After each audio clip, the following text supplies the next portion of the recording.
laawol kisal ko laawol peewal e ɓantal. Waaleykum salam wa rahmatullahi wa barakatuh. Nala toon Jam to nala moɗon haysi.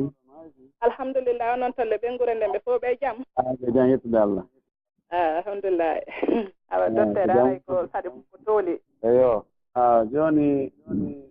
en waɗa lande en fuɗɗo lanɗen kisan. Gasi na probléme inchallah awa gasi ara joni en fuɗɗoto kisal lande ɗo inchallah. Nam musidɓe julɓe haray ɗon wawi wadde star 61 on haray docteur en senike inchallah haray no yewtirɗen noon haray faalaɗo pose de question wo haray yo prépare question makko o posamo no laaɓiri hara o haali yaha yiltito ɗon ma e haala goɗɗum fii hon ɗum lande ɗen haray no ɗuuɗay ha feƴƴita hara mo be kadi posat question gooto inchallah fii no luttuɓe ɓen kadi wawa heɓude ɓayi buy wullitike woni 3 semaine woyɓe naatude laabiji tati fof kono kamɓe ani ɓe ron ƴettede kono haray hina ɓootu amen si tawi woni lande ɓuri temedere capanɗe joyi haray ko kara han goɗɗo wata jaborde ɗen ɗon fof kono inchallah docteur en ɓe waɗay ko ɓe wawi kon ko lutti kam kadi haray habboɗe inchallah o nam docteur ɗo mi udditan adi ɗon ɗo haray lan faala landitade landade ɗon taho landal gotal ɗo mi udditan ɓe heddiɓe ɗo ɗo no concerne bayana moom mi jentino mi annda noon siko min woni hara faamali moƴƴa haray komin nani kon toon mi hewtinno woɓɓe kono ɓen ɗon noon kamɓe kadi nande haray ɓe hewtini woɓɓe haray ɓe seerilam mouradu moƴƴuruga wo ɓe mi addana ɓe dalilu joni noon mi ala yitude bayana on ko honɗum noon woni nden ɗon yewtere hari ɗon sifade fii lootagol longal no ko honɗum waɗɗinta kal longal sifi ɗon ha maku ɗon wonde manna si oti hoyɗi tike himo wawi himo si oti hoyɗi tike si ndiyan yalti himo duwa lootade longal si ndiyan yaltali haray o duwaka lootade longal e maku ɗon wonde manna tawi hara suddi ɗon so hoyɗi tike hay si ndiyan yaltali haray onon hiɗon ɓen ndiyan ɗan no woɗɗi ko ɗan iwata toon haray ɗon on ɗon suɓanima kono mi ɗon noon mi ala andude siko mi woni faamali par ce que ɓen ɗon ɓe landi tikela hay usasiɓe go noddilan ɗo min ni noon sinami faayu si koye bayana mum mina ɗum ɗala andi koye bayana mum kono no gasara ko min woni faamali toon wayla laɓɓinande ɗum ɗon taho so goɗɗum haray ko noon woni bisimillah rahmani rahim alhamdulillahi rabbil alamin sallllahu wa sallam wa baraka ala nabiyil amin وعلى آله وصحبه ومن تبعهم بإحسان واستنى بسنته وسلك طريقهم إلى يوم الدين يتي الله سبحانه وتعالى تدل مولد تود سني لا بهند يتد وأن بآدم تدب ودي جلب ودي جاب محسن الله محمد صلى الله عليه وسلم وجري ميد نما جهول جول الله ميد محمد صلى الله عليه وسلم yo juulu e sahabaɓe nelaaɗo ɓen fuu e kala jokkuɗo ko ɓe jokkuno kon watti batteji maɓɓe ɗi rewi Allah no ɓe rewirno Allah noon Allah taw hara koye ɓen tawaɗen allahumma amin aray si ɗum ɗon feƴƴi haray mi weltanike wonɓe kipamɓe en wonɓe e dankanade en o radio ɗo laawol kisal e wonɓe e heɗade ɓen fuu e wonɓe yuɓɓidirde hakkunde faalaɓe heɗagol ɓen e wonɓe e makude ɓen aray on jarnama on weltanama toriki Allah nde wakkilare nde wakkili ɗon ɗo e wagutuji mon ko accuɗon kon si yanganagol islamu kon haray yo Allah yoɓɓon ɗum ha yoɓa on aljanna ɓurɗo towde on haray ɗon jarna hiɗon weltana mo be ko yo wakkilo waɗa ko waawi kon nde wonno l'islam ko ngesa Allah subahanahu wa taala haray gooto kala no woodi ko waawi alaa wawɗo wadde piiji ɗin fof kono alaa kadi mo wawata wadde hay fuyi haray no makirɗon ni e bayana on ko noon woniri haray si tawi neɗɗo hoyɗi no yiida e sonnaajo siko gorko o hoyɗimo yiida e sonnaajo so tawi o fini o tawi ndiyan yalti e makko ndiyan maniyu ɗan haray waɗɗike mo lootagol longal ɗum ɗo ko hunde tabatunde nde tawata yedde ala e muɗum bal ijma no ari e muɗum wano imamu nawawi wiiri noon kañum e ibnu abdilbar kañum e karamokoɓe luttuɓe ɓen no fottana si tawi noon o hoyɗi mo yiide e sonnaajo kono fini o tawi batte ndiyan ala few oɗo kadi haray longal fawakimo daliji muɗum ari e konnguɗi sahabaɓe nara sallllahu alayhi wa sallam amma sonnaajo on si tawi o hoyɗi gorko no ara e makko mo yiida e gorko o ɓuri ɗuuɗude kon e sonnaaɓe ɓen ndiyam maɓɓe ɗan yaltata hewta e coñci woɓɓe e maɓɓe no ɗuuɗi ndiyan ɗan no yalta hewta e coñci haray ihtiyat ka rentagol si tawi on tigi o hoyɗi gorko no ara e makko o heɓi dakamme e koyɗol ngol so fini hay si tawi o yiaali ndiyan ɗan no hewti ka coñci makko haray ko yoloto longal nde wonno sonnaaɓe ɓen no wirɗen noon woɓɓe goo haray ndiyan mum ɗan ɗuuɗa ɗan yaltata ɗan hewtoya yaasi kono haray ɗan ari hiɗan nder ton jooni noon si tawi maniyu on o iwi ka o woni ton ka marande makko ka lasli makko o iwi ɗon o ari haa e laawol tawi ko e faale o iwri o ardi ɗon haray waɗɗike lowtagol longal ngal naa be maniyu on yalta tum ɗum ɗo ko hunde nde tawata karama koɓe ɓen no yewtiti muɗum mi sikka haray no woodi luutondiral e muɗum ɗum woni ko mi faami e mum kon tawi woɓɓe goo no anndi goɗɗum ngoo ko ɓuri ɗum haray ɓe waawi weeɓitande naa ella min ko ɓeru ko mi anndi kon kono ɗon mi weeɓiti ɗum ɗon noon e defte ɗen hoosi ɓe yiltike e muɗum nde mi anndi ɗen ɓe tawa ko noon karama koɓe ɓen woni ko ɓe wowli Allah taw hara ko ɗum ɗon woni sawaaba tawinaa ɗum ɓe yiyoy goɗɗum ngoo ko ɓuri ɗum ɗon tawi dali no woodi hara naa ella nam nam ala udditande hikkiɓe noon jarama barka boy ko laɓɓinan ɗon men ɗon nam ɓe numéro mum sakkitori ko 80 06 assalamu aleykum. Aleykum salam wa rahmatullahi wa barakatuh. Docteur no jenti on. Assalamu aleykum docteur. Waleykum salam wa barakatuh. On acca hecce ko question mi fala posude ɗo mo juuta moƴƴa. Yawa bisimilla. Ko pay ko mi udditani compte. Mi waɗi toon mbuuɗi fii makko haa heɓa 18 ans kono min e baabe makko min seedi. Sono mi udditata compte on noon hari baabe makko tawanoo ko yinde am min tun mi waɗi. Jooni noon mi fallete ittangol ɗi mbuuɗi jakka hitaande kala. Jooni noon ɓeni o fof ke baabe makko ara fii yaltingol mbuuɗi jooni noon min e baabe makko min alaa nouvelle hay fus mi anndaa nouvelle makko hay fuu mi alaa heɓude. Mi lanndi noon ɓenni o normalement so mi itta e jakka on fof ke mi ƴetta kam mbuuɗi makko tigi tigi so mi waawa yettude jakka mi waawata yettude mbuuɗi am mi remplace mbuuɗi makko ɗin jooni noon justi ɗon jaɓaal ɗum ɗon jooni miɗo lanndi on haray kono no mi waɗirta ɗum ɗon on jaaraama ɗo si tawii on tañƴini on hettoya e mbuuɗi ɗin haray on ittay e mbuuɗi mooɗon ñawlon konti ñamaande itta noon ɗi mbuuɗi waali ɗi toon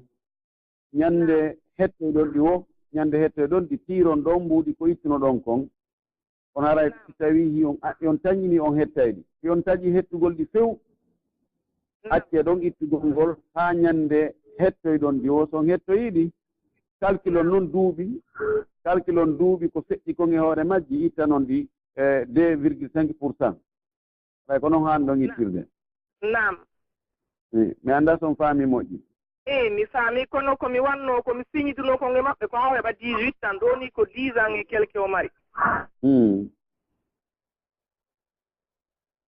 eyi jooni noon ko ɗum min si tawi haa ɗum ɗon fof hewtaalo si tawi on tañƴini on hettayɗi ɗum waawi ittude e mbuuɗi mooɗon fonti ñamaande yani itta noon ɗi no sella so on tigi itta e mbuuɗi mum ɗi jogii fii mbuuɗi ɗi tawata e wonaa e junngo on tigi fewno ɗon kono konti ñamaande fii majji kanji no sella si tawi on tañƴini maayi ɗon ɓatti fellutugol on henndoyto ɗi mi henndoyto ɗi si miɗo wuuri miɗo selli mo wuuri mo selli so heɓi 18 ans mi hettayɗi so Allah jaɓi ittaneɗi itta e mbuuɗi mooɗon on tiiroye ko ɗon woni ko haani awa assalamu aleykum wa rahmatullahi albarka aleykum salam wa barakatu ɓe numéro mum sakkitori ko 9308 assalamu aleykum Mouhammad Holland aleykum salam wa rahmatullahi on jaarama oustaz on jaarama no alaa e moon alhamdulillahi aray billam mari ɗo landal nam aray ko goɗɗo wano jogiiɗo nawnaare wano diabete jooni noon hara fendo ko diabete on heɓi on tigi petti hari on tigi lanndino docteur joon sino waawi wano hoorugol ngol docteur jooni noon innuno haray ɗum ɗo wonaa e law on tigi no waawi hoorude si tawi haray fannin on tigi no waawi ɗon noon hara ɗi duuɓi sakkitiiɗi ɗo noon on tigi fuɗɗike ƴettude lekki docteur jooni noon inni vraiment jooni ka canji ɗi tawata on tigi no forsude hoora ɗin fof suuma yo maayi haray addanoya e on tigi probléme ka nder test jooni noon on tigi ko paykum siko sago on tigi hara no forsude dow hoora dal jonno haray ko honnum wawa toon ɓeyditande on tigi ɗon e fi etugol ngol kadi nani woɓɓe no inna si tawi haray on tigi wawata ko etu mais ɓe annda ko on tigi annda haray ko honno etirte e ma ko honno gerdete ma ko honɓe duwa hendade joni ko ɗum ɗon haray on tigi faala yon laɓɓinan on tigi ɗon on jarama haray nawnare tawi on tigi wawata hortugol e nawnare nden tawa on tigi tampa e moƴƴi mo newnana taƴugol joni noon fi etugol ngol ko neɗɗo mo tañƴinanaka ndikkugol fes tawi docteur ɓe wi nde nawna ɗon e ndikkata few ko on ɗon wi'a yo etu si tawi on tigi no tañƴinaka o ndikkoye ñande goo haysi ko ɓaawo duuɓi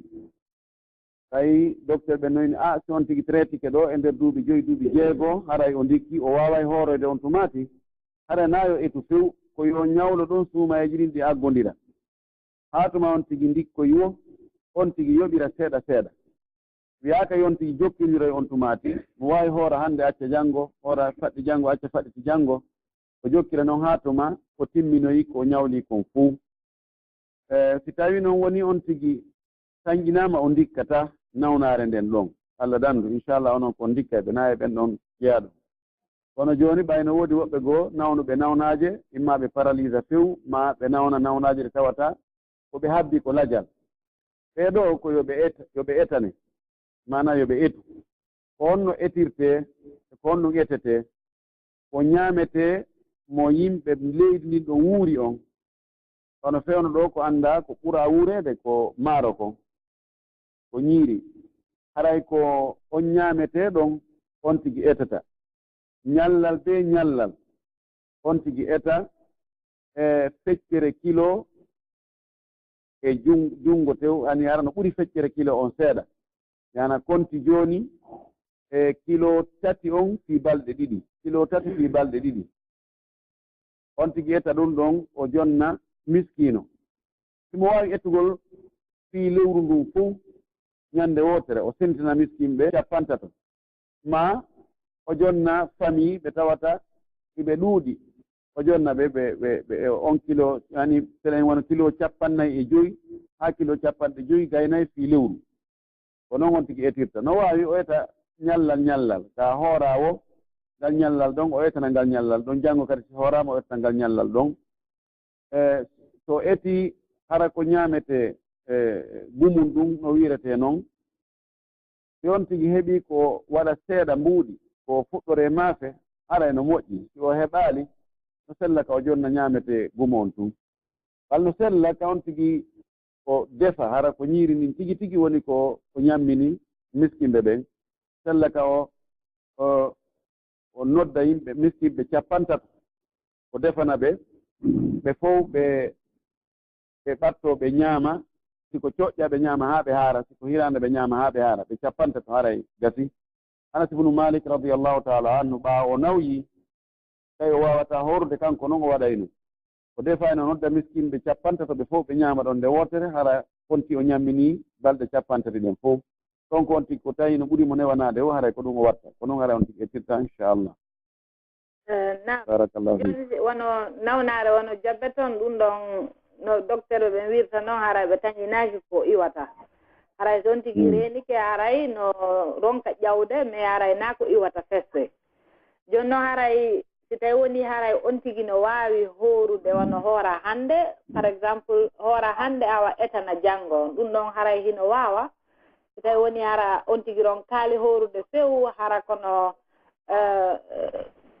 ɗumannaaki kadi forta wonkirki hoora lewru ndun fof ɓay haray docteur ɓe yewtirino si tawi woni haray ɗum ɗon kadi no ɗumanno si tawi jokkodirgol hoora lewru ndun fof tampina e on tigi